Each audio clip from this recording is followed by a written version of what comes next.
Bernard Arnault, the new richest man alive. Louis Vuitton, Dior, Moet, and Chardon, luxury brands we all know very well, yet just a fraction of the companies owned by just one man. Are you ready to learn about the new richest man alive?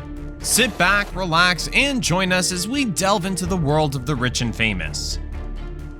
We all know that being wealthy comes with a certain level of luxury and privilege.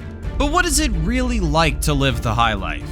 How is it possible that a man from a small city in France near the Belgian border managed to develop multiple businesses so well, surpass CEO Jeff Bezos, and eventually build his path to being the world's richest man alive with a current net worth of $194.1 billion US? Let's jump right in and learn about his career path, hobbies, and luxury lifestyle. Bernard Jean-Etienne Arnault was born in 1949 in Roubaix, a city in northern France, located in the Lille metropolitan area on the Belgian border. In 1971, his father, manufacturer Jean-Léon Arnault, owned the civil engineering company, and his mother, Marie-Joseph Savinel, always had a good taste in fashion and was fascinated by Dior, which probably had a great impact on him developing a taste in luxury goods. Bernard graduated from l'École Polytechnique, France's leading engineering school, and began to work for his father's company, Ferré Savinel, and was its president from 1978 to 1984. 3 years later, Ferré Savinel sold its industrial construction division and changed its name to Ferrinel, after persuading his father to focus the business's attention on real estate. Following the acquisition of a textile company and relocation of its headquarters, the company renamed the real estate branch to the George V Group. Later, Compagnie Générale des Eaux, which eventually became Nexity, purchased the real estate holdings.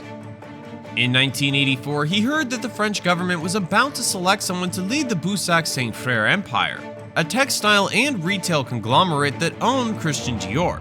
So he asked Antoine Bernheim, a senior partner of a luxury goods company called Les Arts Frères, for help, and became the CEO of Financière Agache and subsequently won the bidding war for Boussac Saint-Frère. But this purchase was worth way more because it didn't only include Christian Dior, but also assets of the department store Le Bon Marché, the retail shop Conforama, and the diapers manufacturer Peau Douce. After this purchase, he acquired the nickname the Terminator, because he laid off 9,000 workers in 2 years. His business spirit couldn't settle yet, and he came to the idea of creating a group of luxury brands. So he started working with Alain Chevalier, CEO of Moët Hennessy, and Henri Racamier, president of Louis Vuitton, to form a new company called LVMH in 1987. In July 1988, Arnault gave Guinness $1.5 billion to help him create a holding company that would own 24% of LVMH's shares. He also invested $600 million to acquire an additional 13.5% of LVMH, making him the company's largest shareholder, in a reaction to concerns that the Louis Vuitton Group was acquiring shares to create a blocking minority. You see, LVMH had been created on the premise that the conglomerate would be too large for a single hostile raider, but they failed to take the internal takeover attempts into account.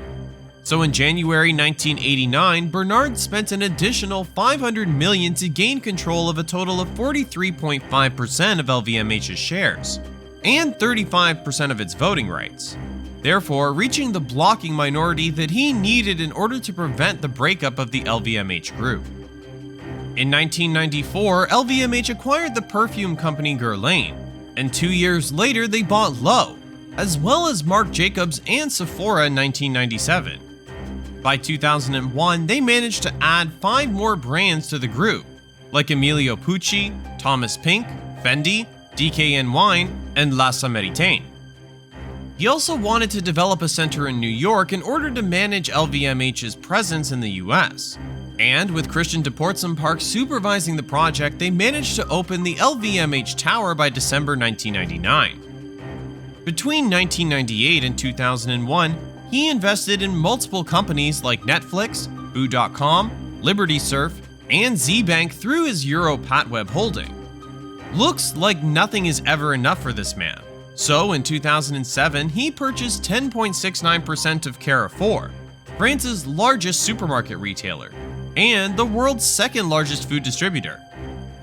When you have that insane amount of money, it seems very easy to turn your hobbies and passion into a business.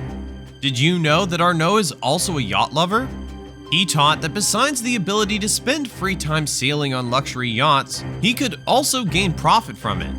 So in 2008, he entered the yachting business by purchasing Princess Yachts for 253 million euros, took control of Royal Van Lent for almost the same amount of money, and was a member of the board of advisors for the Malaysian 1MD fund. Over the years, LVMH continued to grow and take over other famous brands, and under Arnault's leadership, it has grown to become the largest company by market capitalization in the Eurozone, with a record of $382 billion as of May 2021. Alright, enough business talk. I'm sure you're also very curious to hear about his billionaire lifestyle. News always liked to cover his career, which was probably a huge plus for him because between 2016 and 2017, he silently acquired 5 major properties in the Beverly Hills area, worth around $125 million in total. But that's only Beverly Hills. He also owns almost half of Rodeo Drive, and back in 2016, he spent $32.5 million on a house on one of the best streets of Truesdale. Then $17 million in 2017 on a mansion atop the Bird Street of the Hollywood Hills. But this is just a fraction of the properties he owns. In a period of only 2 months, he managed to build a $14 million house right next door. Both of those are situated in the front row of a neighborhood, providing him with stunning views of LA beneath. He also loves spending time in his home country, France, but that doesn't mean that he always stays in only one place. So he owns several places that he can go to when he feels like traveling. The most notable property is his huge chateau-style mansion in Saint-Tropez with a huge swimming pool. Remember when I told you Bernard is also in the yachting business? Well, thanks to years of hard work, he was able to purchase a new toy for his hobby. So he is now a proud owner of Symphony, one of the largest yachts in the world. This baby is more than 100 meters long and can hold up to 36 passengers. It's divided into 8 staterooms with a separate area for the crew members and is perfect to enjoy with family and friends. Other than this one, he also owns Amadeus, a super yacht originally built in 1969 for research purposes, with an insane price of $70 million. Now that it's clear how much he loves traveling, it's no surprise that the richest man alive owns a couple of jets. Why wait in line and spend unnecessary time at the airport when you can just hop on your own jet, right? Due to having multiple business partners, he's a proud owner of the world's largest business jet, the Bombardier Global 7500, which is worth $73 million and can hold up to 19 passengers, as well as a cheaper one, the Bombardier Global 6000, that cost him $23 million. There are no actual limits for billionaires when it comes to land. These people can purchase whatever their heart desires, and Arnault's heart once desired to purchase an island to be able to enjoy the most private vacations ever. He listened to his heart and is a proud owner of Indigo Island, a 133-acre island in the Bahamas that cost him around $35 million. His company also owns Cheval Blanc and Belmont. Both of these hotels are well known for their extravagance and amazing amenities.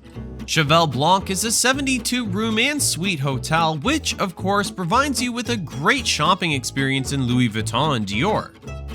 On the other hand, Belmont is actually a huge hotel chain with sites across 24 countries worldwide.